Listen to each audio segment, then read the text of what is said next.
Hayden, thanks for joining me this evening. We're 10 games into the league so far this season. I thought it'd be a good opportunity to catch up and just to see what you think about how the season's gone so far. And we are going to do a Q&A, and I know you're keen to do a Q&A, aren't you? But just so for the viewers and the listeners, why aren't we doing a Q&A at this moment in time? Well, first of all, I think we always plan to do an interview in quarters, and I think we're sitting here today 25% into the league season, so this was scheduled. But more importantly, I think there may have been a little bit of a misunderstanding. I hate Q&As where the questions are screened. I think the perception of that is the club and the manager wants to answer what they want to answer and decide prior to the Q&A how it's answered. I think the Leatherhead fans deserve to be in the same room, to enjoy the evening together, to look me in the eye and ask the question, and I will look them in the eye and give them the answer. I'm not really up for auditioned Q&As where, like I say, I get to see the questions before, the questions are screened, they can be edited, the answers can be planned. I think that's completely dishonest. Okay. So let's do it. Yeah. Let's do the Q&A, let's do the Q&A whenever the club want to do it, the next month or so, whenever, and everybody has a good night together. We're in the same room, they look me in the eye, and I'll do the same to them and give them the answers, the honesty that they deserve. I think that'd be a great idea. And I'll get talking to the powers that be and we'll get that in place and get that done shortly. So let's talk about the season so far, and we'll talk about the league. What's your thoughts so far on where we are? I mean, we're currently sitting 5th in the league. Is that where you expected us to be, or is that are we ahead of plan, or do you think we're a little bit behind plan? What's your thoughts on that? It's a difficult one to answer, and I'll explain for the reason why. I have to keep in the forefront of my mind that when I first met the players on the first day of pre-season, I set targets for them. And the target after 10 games was 20 points. It's not unusual to have a 2 points per game ratio with football managers. Pretty much everybody does it. If we have 20 points after 10 games, we've started well. If we have 40 points after 20, we're to be taken seriously. And generally speaking, if you work on a ratio of 2 points per game, you'll never be outside of the top 3. And that was genuinely your target? The players were given that target. They were given various targets this season, and in the league, this was our first target. To have 20 points after 10 games. And that's exactly what we're on. Well, that's what we're on. And so that's why I say, so half of me is pleased because, it's a little bit churlish not to be when that's exactly what you've asked of the players. Mm-hmm.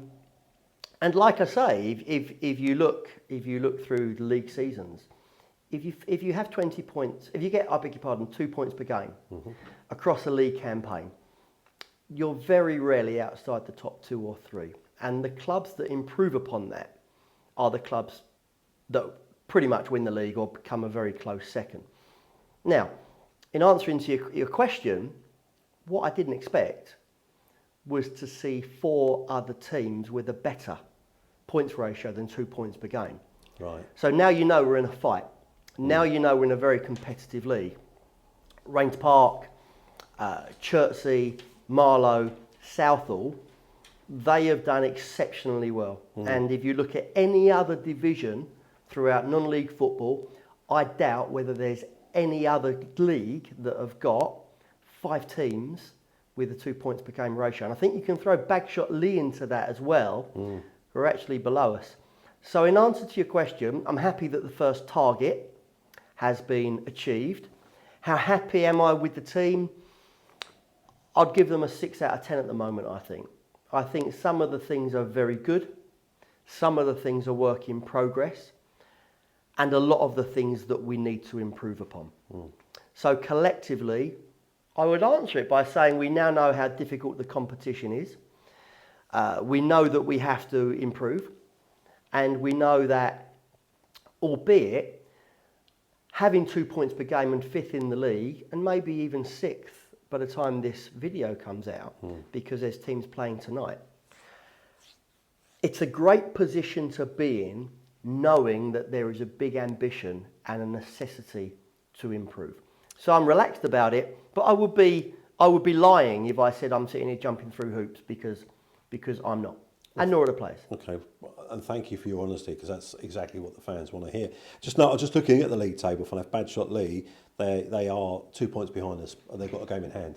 Again, if you look at it, look at any league table, after this interview, and you'll see there's no other league table like this. Normally, you'll get probably the top 2, maximum top 3 are on 2 points per game ratio after the equivalent amount of games, and everybody else will be falling short of that.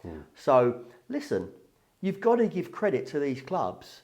I think that Marlow could go top of the league tonight, I think. We know how good Rains Park are, and we're looking forward to seeing them Saturday. Chertsey are very good. Southall have an amazing ability to score goals, and that's taken them onto different levels. And you can look at South Park, you can look at Bagshot Lee. It's a really competitive league. Now, I'll say again, I'm comfortable with where we are, but I'm only comfortable in knowing where we are, knowing that there is a big scope and ability to improve in the dressing room. It's quite funny, because when you look at our league, you know, positions 1 to 6 with Rains Park at 1 and currently, 1 to 7, Badshot Lee at 7. Bagshot Lee, yeah. That's 2 new teams into the league that were promoted in this year. I thought it would be like that, though. You thought it would? Absolutely. If you know, my job is to know about the teams. I thought that the teams were very strong last year. Historically, in this division, the team that wins the league below or gets promoted from the league below go on to have a good season. It'll happen again. Trust me. I think Farnham are another good example that will be a club that will be looking to escalate through the leagues quite quickly. And so to see Rains Park top and to see Bagshot Lee challenging at the top is absolutely no surprise to me at all. I would echo your sentiments. I was at the Farnham game on Saturday, and unfortunately my son had to play against them, and they're in the wrong league. They should be in this league, and I think if they were in this league, I think they'd be certainly top half, if not top 6. Yeah, you're right. They're certainly going to be an extremely good. They will go up this year, and they'll be an extremely tough team to beat next year. So looking at us and our stats so far this season, we've got the best defence in the league. You wouldn't have thought that Saturday, but just carry on. Well, if you took Saturday, we won't take it out of the equation, but we've conceded 50% of our goals on Saturday in the league. Yeah. We've conceded 8 now, 4 of them on Saturday. Yeah. But it's the other end. If you look at us in terms of goals scored, I think we are, and I have got it in. I'm not a stat man, but in terms of goals scored this season, we sit 15th in the league. Yeah. And then we've got some really good strikers. We've got some really good players. Yeah. You know, why do you think that is? That we're just having that problem at the top end of the pitch, putting the ball in the back of the net as consistently as some of the other teams are around us? Yeah. Look, I to give you a scope of where we need to improve, it's very easily identified in the final third of the field. You know, it doesn't take Pep to work that one out. Even I've worked that one out. But there are reasons behind it, and I think it's unfair to pinpoint and blame the strikers. We have young forwards. You know, Trevan is a young man. He's a young man that's learning at the level, and probably I've asked a lot of him. Dave Tarpey went out on loan, and I'm sure we go on to speak about that because he's back now.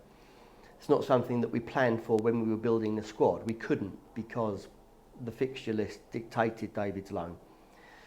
But he's had the burden and the weight on his shoulders of a young player, and I think, you know, he scored 7 goals. I think he's done well with it. I think Dan Hector would have no objection to me saying we haven't seen the Hector of last season. Now, Dan Hector always plays with his heart. He plays for the badge. He's a very exciting player, and he's a player that I would back 100% to come through. And if Dan Hector wins the Player of the Year award at the end of the season, as he did last season, the one person that won't be surprised is me. But at the moment, he's having a little bit of a dip, and that's natural. If you look at the other side, you're having a dynamic of a ball manipulator in the likes of maybe Fabio has played there, Gus has played there, Omar's played there, or an inverted winger in Trey Masakini. And what you've got then is a dynamic of a player learning a new shape because he's not been asked to do that before. I think he'll be an overriding success in it. It's entirely my responsibility to get him right. But at the moment, that's an area where we need to improve. So that is definitely one deciding factor. The other deciding factor is the compliment that virtually every team gives to Leatherhead when they come to Fetcham Grove. I've had it before in my career, but I've never had it like this. You know, it's unfair for me to name the teams. They know who they are. The supporters know who they are. But certainly at home, teams don't want to come out and play us. We're facing low blocks. So I can tell you that the average position of a centre half and a back line playing against Leatherhead at home is just outside the 18-yard line, and the average position of their 9 is even deeper than the centre circle. Now, that then becomes a scenario which has crept more into football nowadays, whereas, you know, we used to play football, I'll try to win, you try to win, you try to beat me, I'm coming to play, I'm trying to beat you. You're not seeing that here. You're seeing teams defend very deep to try and suffocate all of the spaces, because I think that they know that if they come out and play us, if they play to win, they'll leave gaps. We can expose the spaces because we are good with the ball. So they're playing to deny us the spaces in their third of the field. They're playing to frustrate us, hit us with corners, hit us with counter-attacks, hit us with free kicks. And currently we haven't found the solutions for it. Now, that's the be-all and end-all. If teams are going to come here and play like that, we need to find the solutions. What I can tell you is we're working very hard to find the solutions. Now, you've got two very experienced coaches in myself and Junior Caddy that have seen a lot in football. We're working very hard with the players. The players are working very hard to improve.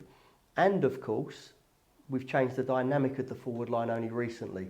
Yeah. So whereas in the system, Trevan Robinson's biggest asset is to run in behind, the way that the teams are setting up, there's no space to run in behind. So you then have to get down the sides on overload, or you have to play very sharp in and around the penalty area. Now that is why Tommy Stagg's been brought into the football club. Well, I was going to cut in there. So yeah, everyone on the sideline, including myself as a fan, we're all experts. And I noticed, I mean, I didn't know you don't want to mention any of the teams, and I respect that, but I will. I was at the Northwood game, and that was extremely difficult and frustrating to watch because they did exactly that. They sat back, 2 banks of 4, and just hoped to counter. Yeah. And we did have a little bit of joy. I think I interviewed you after the game. We had a little bit of joy getting down the wings and putting balls across, but we were unable, because they were so deep, we were unable to get beyond their back line. In fact, their midfield and their back line, because they were both in the penalty box most of the time. Yeah. We were just unable to get in front of them and attack the ball and put it in the back of the net. There's reasons for that. The first reason for that is you have to move the ball quicker. You have to move the ball quicker in the first phase of play to make sure by the time you're moving through the 3 stations of the pitch, by the time we're in an area where we can hurt them, there's real rhythm to the work. The second thing is that if you play with a 9 that's a different profile of 9, as with Tommy Stagg, then Tommy Stagg is excellent with his back to goal. That's his biggest attribute. And we saw that, didn't we? And in doing that, in the final third, in tight spaces, you can bounce off him and play off him and get runners off him. And in addition to that, you know, you have someone coming back into the building in Dave Tarpey. Now, with Dave Tarpey is a goal scorer. Dave Tarpey is employed to score goals, as he has been throughout his entire career, in the 6-yard box. And so in that sort of game, if you can, there's been loads of games where I've seen the ball flashing across the penalty area, the 6-yard line, and probably Trevan, because he's a young man learning his trade, it's not quite cute enough to anticipate the balls, where you've got Tarpey, who is traditionally a wily old fox who lives on those sort of balls. So it gives you an example to the supporters to say, Are we as frustrated as you? Of course. Are we aware of it? Of course. How are we solving it? We're solving it on the training ground, and we're solving it by changing the dynamic of the forward line. And in changing that, I would expect to see an improvement as we meet in the second 50% of the season interview. Yeah. I don't expect the same question to be asked. Right, okay.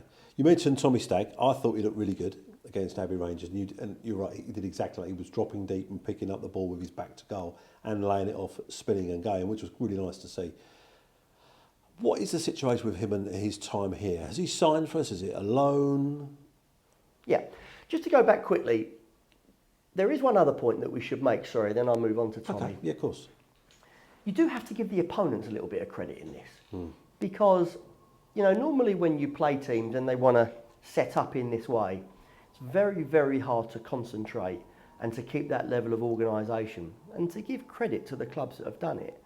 The level of organisation is not of this division, because I've faced this before, not to this degree every week, but I've faced this before in Kingstonian, in Mersthams, when we were top of the Isthmian League, and clubs would do that, but you'd be patient because you know that there would be a moment. I used to say to the players, play for the moment. Games like this, 1 chance, 1 goal, 1-0, you win.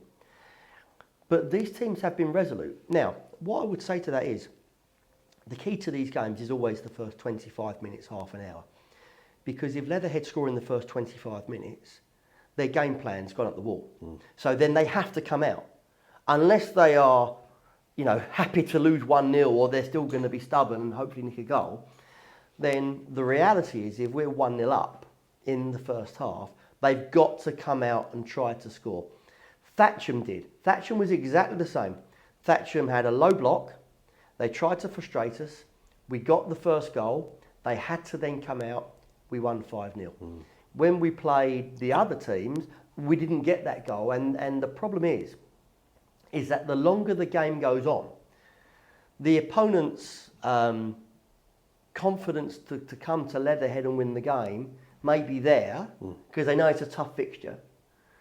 But the more the minutes tick by and we're not scoring, we're going to get something here. And so suddenly their confidence is there, and so is their resolution to keep us out. So let's give them some credit as well. Yeah, absolutely. And we saw it with Northwood and Abbey that we played last week. They were doing really well until we scored that first goal, and then you're quite right, they had to attack because it was a cutback, so they had to win, and then gaps started to appear, and then we exploited those gaps and we ended up 3-1 winners. So with Tommy, I think I know why you asked the question, because I was asked by a supporter on Saturday, have we got Tommy Stagg on loan? Because apparently Weymouth made some sort of tweet. There's been a tweet, I haven't seen it. No, I haven't. A tweet that's gone out. No, I, as you know, I'm not one for social media, so I wouldn't see it. But what I can tell you is that Tommy went to Cheshunt initially on loan. Halfway through, it was decided, even though he was there for a very small window, it was decided that the loan would become permanent. So he was at Cheshunt as a permanent player. Okay. He's now at Leatherhead as a Leatherhead player. He signed here permanently. Okay. I've no idea where the misinformation from Weymouth has come from, but I've spoken to Weymouth. The club has spoken to Weymouth. It's not a dual registration. It's not a loan.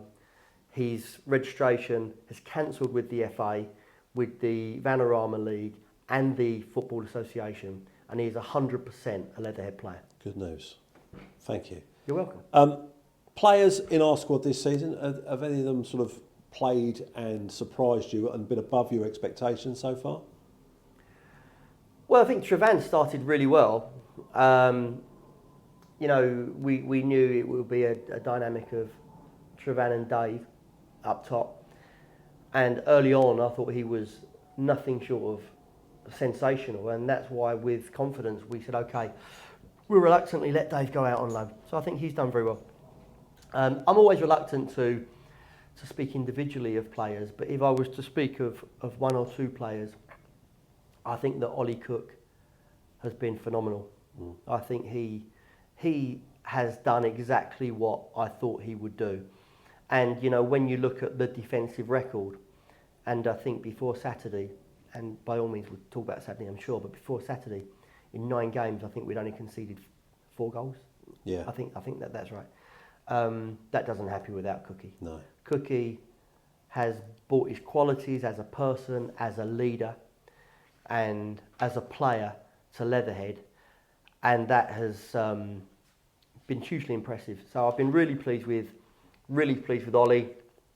I think Omar is settling into a new position and doing very well.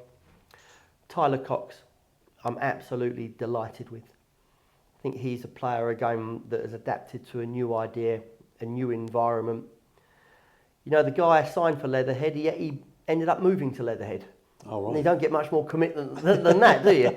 Well, I remember interviewing Ollie pre-season Yeah. when you first signed him, and you know, I said, you know, to tell the fans a little bit about yourself, what do they expect? And he said, obviously 100% commitment, blah blah blah, which we can see. And he said, well, I also like to contribute with the odd goal as well, and he's done that very well, hasn't he, this season, Ollie? Yeah, he has. Yeah. I think he has 4 already. Is that right? Yeah. Cookie will get 10 goals. There's no question about it. Just what you want, isn't it, from a centre half? Well, you need the goal threat to come from everywhere, and that's something which goes back to the previous question. So Cookie has done very well. As I say, Tyler's done very well. Trevani's a young player who's progressing. There's no question of that. He's a young player. Let's remember, he is a young player. I think people forget that sometimes, don't Yeah. they? They see these guys, sometimes these lads look a little bit older than they actually are. But it's not just so much their actual date of birth and their real age, it's their experience in and around football at this level. If that, you know, you can be 25 but having never played at this level before, and sometimes that, you know, things that go on the pitch or off the pitch can affect you. Yeah, of course. And the way you play. So you mentioned Saturday. And also, just to say, I think we should also give a shout out to the likes of Fikayo and Jamie Splatt. Fikayo, I think, is a young man that goes from strength to strength, and Jamie Splatt is another player who's embraced a new position, and tactically is hugely important to us, and I've got to say I'm very, very pleased with him as well. Good. Okay. You mentioned Saturday. I wouldn't be doing my job if I didn't sit here and ask you about it. A tough one. Yeah. I wasn't there. I was watching it on FWP. Yeah. And it didn't look on FWP like a very good read. What was your take on Saturday's game? Well, it was awful. There's no question about it. It was a terrible performance. It's the truth. So let's balance that off a little bit and say that there's no question that we were below par. There's no question of that. Everybody in the dressing room is acutely aware of that. But there is no question that whilst we were below par, Marlow played above themselves. They were very good. So I always say in this situation, let's remember there's 2 sides on the pitch. It's easy to say, oh, they're blah, blah, blah, blah, blah, this, that and the other. Fine, we can take that. You know, we understand it, we understand our responsibilities. We're creating a winning environment. Everybody knows my objectives for this football club this season. But Marlow played very well. And so let's give credit to Marlow first and foremost. Now, in giving credit to Marlow, let's then accept that we didn't turn up. That can happen sometimes in football. It's not because the players don't want to win. It's not because the players have a bad attitude. It's a result that can happen. Now, if you look at the results this season, Range Park are top of the league. They've lost 4-1 this season. If you look at Marlow, they can be top of the league. Tonight, I think, they have lost 4-1 this season. Right. It happens. You know, when I was the manager of Merstham and we got promoted from this league, we lost 1 or 2 games, 4s and 5s. When Merstham got to the playoff final, we went to Folkestone, expected to win. We lost 6-2. When Junior won the league with Dulwich, he goes to Maidstone, you lose 5-0. It can happen. It's happened to us, it's happened to Range Park, it's happened to Marlow, it'll happen to everybody because it's football. Football is not a straight line. It's not a straight path. And sometimes you get what I would describe as freak results. If I went to play Marlow tomorrow, the same wouldn't happen. Now that's not taking away any credit from Marlow. I've already said that they were exceptional. But sometimes you just have to accept in football that it's a bad day. and everything's gone against us and we haven't done our job. There's no point crying about it. You have to take responsibility for it. And the way that I look upon these things is I'll take 50% of the responsibility because they're my players, it's my team, they're my coaches, and I've put them on the pitch with the tactical idea of how to win the game. The players then, because we're a collective in the dressing room, if I'm taking 50% across 14, 15, 16 players, they can share 50% of the blame. And then if there's an accountability for it, no one's crying, everybody's keeping it in perspective, then we move on calmly. And what did it show us? It showed us what I said. We have to manage expectations. This was never going to be a league where we were going to get 100 points to win it. I knew it wouldn't be like that. I know that, Saturday game will be a big game. It'd be a difficult game. But what I would say to everybody is, we need to understand that we're never too high when we win, and we're never too low when we lose. It's never, we're going to win the league when we win, and then the team is absolutely, I won't say what my mate Mark White would say, well, when we lose. You've got to, where we are at the moment is somewhere in between that. We're a good side, but we're not a side without mistakes. And we're not a side that recognise, that do not recognise a need to improve. And, what I would say is, just going back a couple of questions, but is relative to Saturday, is we've got 20 points from 10 games, so we've hit the first target. Now, we're not as high in the league as what we would like, and Saturday has shown us that we have to improve. We were poor Saturday. It's my responsibility, and I've explained how we're all accountable for that. But we're the only team, come Saturday night, in the top 6 that would have played the top 6. No other team would have played Rains Park, would have played Southall, would have played Marlow, would have played Chertsey, would have played South Park, who are currently 6th. No other team's done that. With respect to the teams that haven't started the season as well as what they would like, we haven't met those teams yet. The nearest we've come is Northwood, and you don't need to be a football genius to work out that Northwood will be at the right end of the table come the end of the season. So that adds perspective to, actually the league position is good, because we haven't got those points where we've gone to some clubs and we've murdered them because they haven't found their feet yet. The first 10 games have not been easy, yet we've hit our targets. Saturday showed us that the league is good. Saturday showed us that for the players that have come into the football club this season, like Cookie and like Gus, obviously Fabio was not playing. He returns to training this week. But it shows us that, these teams are not far off some of these teams, Premier Division clubs. Marlow could play in the Isthmian Premier Division and be halfway up the league now. So could Chertsey. So could Southall. And Rains Park are speaking for themselves at their top. So it's not an easy league. So we have to be humble. We have to respect everything. And we have to know that, yes, we're on course. And one bad day in the office does not mean the house is falling down. It happens in football, as I've explained. The important thing is to understand that we need to improve, and we do that calmly, and we do that together. And you need the support of the fans as well to help you do that, don't you? Well, the fans have always been fantastic. Since I come, I like to think that I've earned the respect of the supporters. When I come, it was difficult circumstances for the club. It was difficult. I always said it was difficult circumstances for Luke, who had done an outstanding job only the year before, keeping the club in the Premier Division, and missed out that much, and arguably missed out by a really bad FA decision as well. Absolutely, yeah.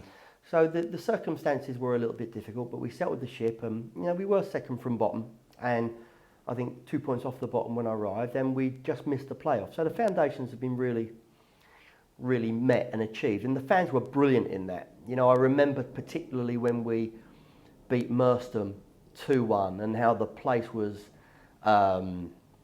just going crazy, bouncing off the walls when we played Sutton Common Rovers and we won 4-3, when we were losing to Tooting and these guys were sucking it in the net. I think the expectations of the fans have grown, and as I say to the club, as I say to the players, as I say to my staff, we've all got to manage these expectations. But if Leatherhead are going to be promoted, we have to have the fans with us. They are so important to us.